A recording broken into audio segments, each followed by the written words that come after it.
ایک آدمی مبتلا ہے بد نظری کے اندر، تو وہ پوچھتا ہے کہ میں کس طرح اس بد نظری کو چھوڑوں، تو پھر کوئی معالج اس کو علاج بھی بتاتا ہے کہ اس کا راستہ یہ ہے، اس کا طریقہ یہ ہے.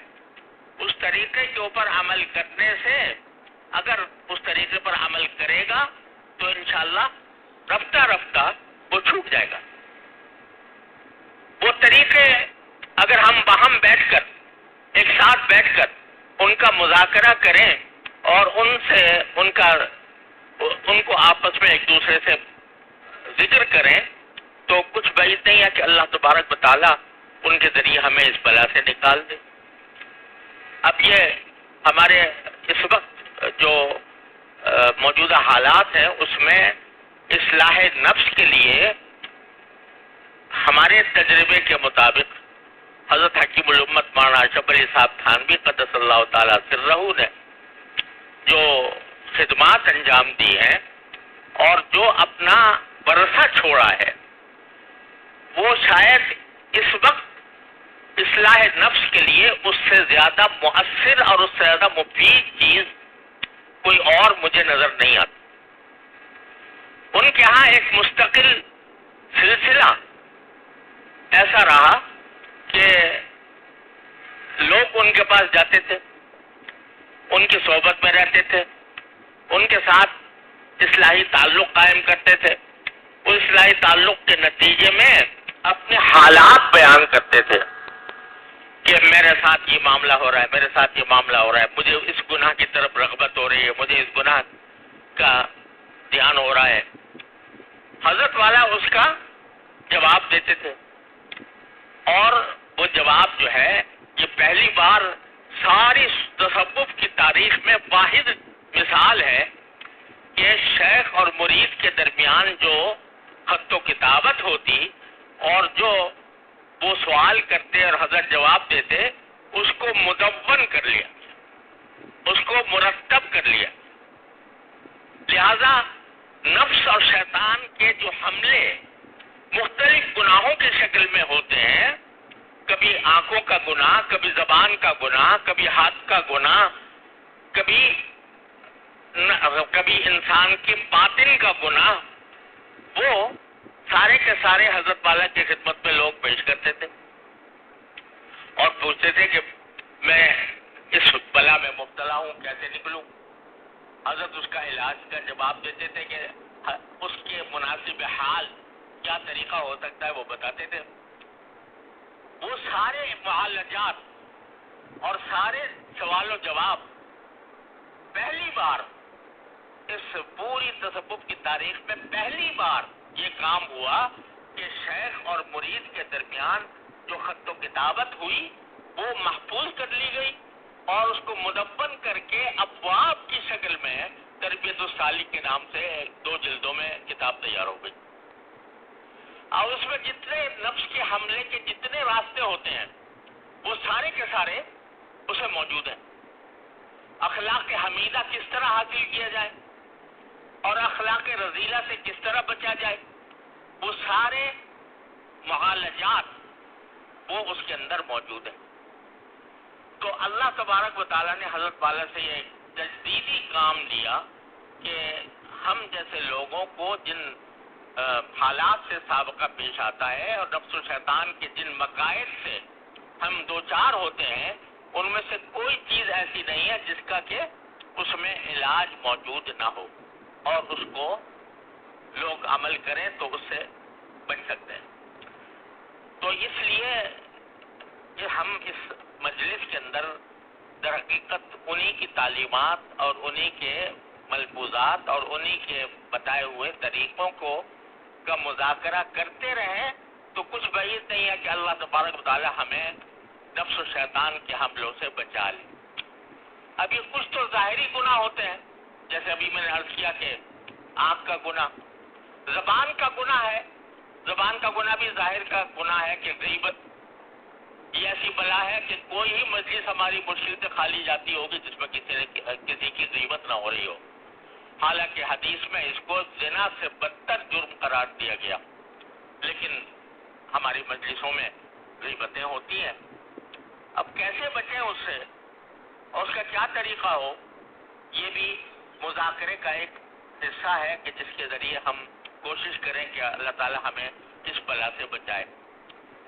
اسی طرح کچھ گناہ ہیں جو باطن کے، اور وہ باطن کے گناہ جو ہیں وہ ظاہر کے گناہ سے زیادہ سخت ہیں۔ مثال کے طور پر کوئی عبادت بغیر اخلاص کے قبول نہیں ہوتی جب تک وہ نیک نیتی سے اللہ تبارک و تعالیٰ کی رضا کی خاطر انجام نہ دی جائے۔ تو اگر اللہ کی رضا کی نیت ہے تو اخلاص ہے، اور اگر اس میں ریاکاری ہے، دوسرے کو دکھاوا ہے، تو وہ عبادت بیکار ہے، بلکہ گناہ ہے۔ بلکہ بعض روایتوں میں اس کو شرک سے تعبیر کیا گیا ہے کہ من صلی یرائی فقط اشرک باللہ، جو ریاکاری کے لیے نماز پڑھے اس نے گویا اللہ کے ساتھ شریک کیا مخلوق کو۔ من صام یرائی فقط اشرک باللہ، جو دکھاوے کے لیے روزے رکھے تو اس نے گویا اللہ کے ساتھ کسی کو شریک کیا۔ اب یہ ریاکاری جو ہے یہ ایک ایسا زبردست گناہ ہے جس کا تعلق اعضاء و جوارح سے نہیں ہے، بلکہ اس کا تعلق دل سے ہے، ارادے سے ہے، یہ باطن کا گناہ ہے۔ اسی طرح کبر ہے، یعنی تکبر، اپنے آپ کو دوسرے سے بڑا سمجھنا، دوسرے سے افضل سمجھنا۔ یہ ایسی مصیبت ہے کہ بہت سی بیماریوں کی جڑ ہے، بہت سے امراض کی جڑ ہے۔ اسی کبر کے نتیجے میں غصہ ہوتا ہے، اور غصے کے اندر آدمی حدود سے تجاوز کر جاتا ہے۔ اسی کبر کے نتیجے میں دوسرے کی توہین کرتا ہے۔ اسی کبر کے نتیجے میں دوسرے کو برا بھلا کہتا ہے، گالی دیتا ہے، دوسرے کی عزت پر حملے کرتا ہے، اس کی پگڑی اچھالتا ہے۔ یہ ساری جو برائیاں اور گناہ ہو رہے ہیں وہ کبر کی وجہ سے۔ اب کبر ایسی بیماری ہے کہ بسا اوقات خود متکبر کو معلوم نہیں ہوتا کہ میں تکبر میں مبتلا ہوں، کبر میں مبتلا ہوں۔ بعض اوقات وہ سمجھتا ہے، کوئی متکبر دنیا میں شاید ایسا نہیں ہوگا جو سمجھتا ہوں میں متکبر ہوں، وہ تو اپنے آپ کو بالکل ٹھیک ٹھاک سمجھتا ہے۔ اگر ٹھیک ٹھاک نہ سمجھتا تو تکبر ہی کیوں کرتا؟ وہ یہ سمجھتا ہے کہ میں بہت زیادہ میں صحیح راستے پر ہوں، اور دوسروں سے زیادہ میں جانتا ہوں، دوسروں سے زیادہ میں علم رکھتا ہوں، دوسروں سے زیادہ میں صحیح عمل کرتا ہوں۔ یہ کبر کی بیماری اگر پیدا ہو جاتی ہے تو خود انسان کو اس کا بسا اوقات پتہ نہیں لگتا۔ تو کیا ہوتا ہے کہ اس میں جو شیخ ہوتا ہے یا جس سے کہ جو معالج ہوتا ہے وہ پہچانتا ہے کہ اس میں کبر ہے یا نہیں، اور پھر اس کا علاج بھی تجویز کرتا ہے۔ تو اللہ تبارک و تعالیٰ کے فضل و کرم سے کیا کیا علاج ہوتے ہیں کبر کے، وہ بھی حضرت والا نے اپنے مواعظ میں، ملفوظات میں، تربیت السالک میں ان کا تفصیلی بیان فرمایا۔ حسد ہے، حسد پیدا ہو جاتا ہے، اور یہ بیماریاں جو میں ذکر کر رہا ہوں اللہ بچائے یہ اہل علم میں زیادہ ہوتی، یعنی مثلا اہل علم ہے اور ان کے دل میں یہ تصور پیدا ہو گیا کہ میں دوسروں کے سے آگے بڑھ جاؤں اور شہرت میری زیادہ ہو جائے، لوگ مجھے زیادہ مقدس سمجھیں، لوگ مجھے زیادہ بڑا عالم سمجھیں۔ یہ اخلاص کے خلاف ریاکاری ہو گئی، حب جاہ ہو گیا۔ اسی طرح بعض اوقات جب آدمی کسی علم میں اللہ تبارک و تعالیٰ نے اس کو کوئی مقام دے دیا، یعنی کوئی علم اچھا اس کو حاصل ہو گیا، تو وہ سمجھتا ہے کہ میں بہت بڑا علامہ ہو گیا، اور میں دوسرے جو ہیں وہ میرے آگے کچھ بھی حقیقت نہیں رکھتے علم کے اعتبار سے۔ یہ کبر پیدا کر دیتی ہے۔ تو یہ ساری بیماریاں بسا اوقات اہل علم کے اندر بھی پیدا ہو جاتی ہیں، حب جاہ کی بیماری، کبر کی بیماری اور ریاکاری کی بیماری، شہرت پسندی۔ شہرت پسندی کہ میری شہرت ہو جائے لوگوں میں. اور حدیث میں رسول کریم صلی اللہ علیہ وسلم نے فرمایا من سمع اللہ بہ، جو شخص اپنی شہرت کی کوشش کرتا ہے تو اللہ تعالیٰ اس کی بدنامی کر دیتے، وہ بدنام ہو جاتا آخرت میں. یہ ساری بیماریاں ہیں جن میں ہم لوگ نفس اور شیطان کے اثر سے مبتلا ہو جاتے ہیں، اور ان کا جب تک علاج نہ کیا جائے تو یہ نفس اور شیطان ہمیں بہکا کر اللہ بچائے جہنم کے گڑھے کی طرف لے جاتے. تو باہم اگر مذاکرہ ہوتا رہے اور ہم ایک دوسرے سے ان باتوں کا تذکرہ کرتے رہیں تو امید ہے کہ انشاءاللہ رفتہ رفتہ یہ باتیں ہمارے دلوں میں اتر جائیں اور ہم جن برائیوں میں غلطیوں میں مبتلا ہیں ان کی اصلاح ہو جائے. حسد ہے، میں جیسے حسد کا ذکر کر رہا تھا، تو حسد یہ ایک ایسی بیماری ہے کہ اکثر و بیشتر پیدا ہو جاتی ہے. کسی آدمی کو دنیا کے اعتبار سے مال زیادہ مل گیا، دنیاوی مرتبہ اس کو حاصل ہو گیا، مجھے حاصل نہیں ہوا، تو میرے دل میں جلن پیدا ہو جاتی ہے اس کے طرح. کسی کے علم کا شہرت زیادہ ہو گیا، میرا نہیں ہوا، تو میرے دل میں یہ خیال پیدا ہو جاتا ہے کہ بھئی یہ مجھ سے آگے بڑھ گیا. کسی آدمی کو اگر اچھی گاڑی میسر ہے تو وہ یہ سوچتا ہے کہ بھئی یہ مجھ سے آگے بڑھ گیا، مجھے کیوں نہ ہوئی. اس قسم کی جو کیفیات ہیں وہ انسان کے دل میں حسد پیدا کر دیتی ہے. تو اس کا کیا علاج ہوگا، کس طرح اس کا علاج کیا جائے گا؟ اسی طرح بغض ہو جاتا ہے. کسی انسان سے ایسی نفرت ہوئی کہ بغض ہو گیا. بغض کا معنی یہ کہ اب میں چاہتا ہوں کہ یہ ذلیل ہو، یہ خوار ہو، اس کو تکلیف پہنچے، اس کو دنیا کے اندر بدنام ہو. یہ بغض پیدا ہو گیا کسی کا. اور یہ بغض ایسی مصیبت ہے، اللہ بچائے، کہ حدیث میں آتا ہے کہ شب قدر میں اللہ تبارک و تعالی انسانوں کی مغفرت فرماتے ہیں، اتنے زیادہ انسانوں کی کہ جتنے بنو کلب کی بکریوں کے جسم پر جو بال ہیں. بنو کلب کی قبیلہ تھا، اس کی بکریاں بے شمار تھیں اور ہر بکری کے اوپر بے شمار بال تھے. تو فرمایا کہ شب قدر میں اتنے لوگوں کی مغفرت فرماتے ہیں جتنا بنو کلب کی بکریوں کے بال ہیں. لیکن دو آدمیوں کی مغفرت کا فرمایا نہیں ہوتی اس میں. ایک وہ کہ جو پاؤں اپنا پاجامہ ٹخنوں سے نیچے رکھے اور جو کبر کی علامت ہے، اور دوسرے وہ جو دوسرے سے کسی سے بغض رکھتا.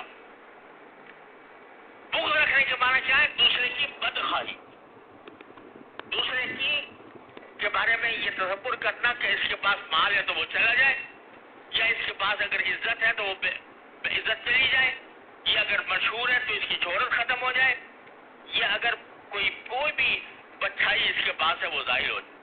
بدخواہی کسی کی یہ ایسی خطرناک چیز ہے کہ شب قدر میں بھی ایسے آدمی کی مغفرت نہیں ہوتی. لیکن بہت سی مرتبہ ہم مبتلا ہو جاتے ہیں، کسی آدمی کے ساتھ بغض ہو گیا. اب کس خاص وجہ سے بغض ہو، اگر اس وجہ سے بغض ہے کہ وہ مثال کے طور پر کوئی بہت فاسق فاجر ہے اور فاسق فاجر ہونے کی وجہ سے، فسق اور فجور کی وجہ سے بغض ہے، تو یہ تو عین ایمان کا تقاضا ہے کہ محبت بھی اللہ کے لیے ہو اور بغض بھی اللہ کے لیے ہو. لیکن کسی کی ذات سے بغض ہو جانا کہ اگر وہ اپنی اصلاح بھی کر لے تب بھی میں تو اس کو بدخواہی کروں گا اس کے ساتھ. تو یہ بغض ایسی چیز ہے کہ جو انسان کو اللہ تعالیٰ کی مغفرت سے بھی روکتی ہے. یہ سخت بیماری ہے. تو یہ جو ہم لوگ نفس اور شیطان کے حملوں کا شکار ہیں مستقل، اپنے اعمال ظاہرہ میں بھی اور اپنے اعمال باطنہ میں، اور باطنہ میں زیادہ، ظاہرہ میں کم. میں اس ماحول کی بات کر رہا ہوں جو ہمارا اپنا ماحول ہے، کہ اس ماحول کے اندر الحمدللہ جو ظاہری اعمال ہیں وہ کرنے کی توفیق ہو جاتی ہے، جیسی کیسی ہوتی ہے، لیکن وہ بھی اللہ تعالیٰ کا کرم ہے، فضل ہے، انعام ہے کہ وہ توفیق ہو رہی ہے، نماز پڑھ رہے ہیں، رمضان کا مہینہ آتا ہے روزہ رکھ لیتے ہیں، جب حج کے لیے استطاعت ہوتی ہے تو حج کر لیتے ہیں، عمرہ کر لیتے ہیں. یہ ظاہری اعمال بظاہر درست ہو رہے ہیں، لیکن ان ظاہری اعمال کی جو روح ہے کہ وہ اللہ کے لیے ہو، اخلاص کامل ہو، اور ان کے اندر خشوع ہو، تعلق مع اللہ ہو، اللہ تعالیٰ کے ساتھ محبت ہو، اللہ تبارک و تعالیٰ کی طرف رجوع کرنے کی توفیق ہو. یہ ساری باتیں جو ہیں یہ ان اعمال میں روح پیدا کرتی. وہ روح کیسے پیدا ہو؟ تو اس کا ہی تعلق اسی کو یہ موضوع ہے در حقیقت تصوف کا. نام اس کا تصوف رکھ لو، طریقت رکھ لو، سلوک رکھ لو، احسان رکھ لو، تزکیہ رکھ لو، جو چاہے اس تعبیر کر لو، لیکن اعمال کے اندر روح پیدا کرنا جو اللہ تعالیٰ کے ہاں مقبول ہونے کی شرط ہے، یہ ہے اصل مقصود. اسی طرح ان گناہوں سے بچنا کہ جو ظاہر کے گناہوں سے بھی بچنا اور باطن کے گناہوں سے بھی بچنا، یہ ہے دوسرا عظیم مقصود. اس کو کس طرح حاصل کیا جائے، اس کے کچھ طریقے ہیں جو بزرگوں نے بتائے ہیں. اس کے طریقے ہیں جن کی تلقین فرمائی گئی ہے، اور خاص طور پر حضرت تقی الامت قدس اللہ تعالیٰ سرہ کے مواعظ میں، ملفوظات میں، ان کے خطوط میں یہ چیز موجود ہے. اس کا اگر ہم باہم مذاکرہ کریں گے تو انشاءاللہ اللہ تعالیٰ سے امید ہے اس کی رحمت سے کہ مذاکرہ کرنے کے نتیجے میں ہمارے اندر ہمت پیدا ہو. ہمت پیدا ہوگی تو پھر ہمت ہی تمام کاموں کی اصل اور بنیاد ہے. جہاں کہیں غلطی ہوتی ہے یا شیطان اور نفس کا غلبہ ہوتا ہے، وہ اس وجہ سے ہوتا ہے کہ ہمارے اندر ہمت نہیں شیطان کا مقابلہ کرنے کی، نفس کا مقابلہ کرنے کی طاقت نہیں ہے. جب باہم ایک بیٹھتے ہیں اور مذاکرہ ہوتا ہے تو اس سے کچھ ہمت میں بیداری پیدا ہوتی ہے. ہمت میں بیداری پیدا ہوتی ہے تو پھر شیطان اور نفس سے مقابلہ بھی آسان ہو جاتا ہے. رفتہ رفتہ آدمی اس کا عادی بن جاتا ہے. تو ہمارا جو اس اجتماع کا اصل مقصود ہے وہ ہمت پیدا کرنا. کاہے کی ہمت کہ مامورات کی پابندی اور منہیات سے یعنی گناہوں سے بچنے کی کوشش، اس کی ہمت پیدا کرنا. یہ ہمت باہمی مذاکرے سے اور بار بار ایک بات کے سننے اور کہنے سے وہ ہمت بیدار ہوتی ہے. ہمت بیدار ہوتی ہے تو وہ سارے کاموں کی جڑ ہے. آدمی اگر کوئی طاعت انجام دیتا ہے اس کے لیے ہمت کی ضرورت ہے. اگر کسی گناہ سے بچتا ہے تو ہمت کی ضرورت ہے. ہمت ہر حال میں جو بنیاد ہے وہ ہمت کو مضبوط کرنا ہے، ہمت کو تقویت پہنچانا ہے، ہمت کو تازہ کرنا ہے. تو یہ مجلس جو ہے در حقیقت اس کام کے لیے ہے. اب اس میں بعض اوقات ہم کسی کوئی آیت ذہن میں آ جاتی ہے اس پر بات کر لیتے ہیں، کبھی حدیث آ جاتی ہے اس حدیث پر بات کر لیتے ہیں، کبھی کسی بزرگ کا مقبولہ آ جاتا ہے اس پر بات کر لیتے ہیں. مقصود سب کا ہمت تازہ کرنا، تاکہ ہم اس ہمت کو استعمال کر کے شیطان اور نفس کے حملوں سے بچ سکیں. یہ ہے مقصود اس اجتماع کا، یہ اس مجلس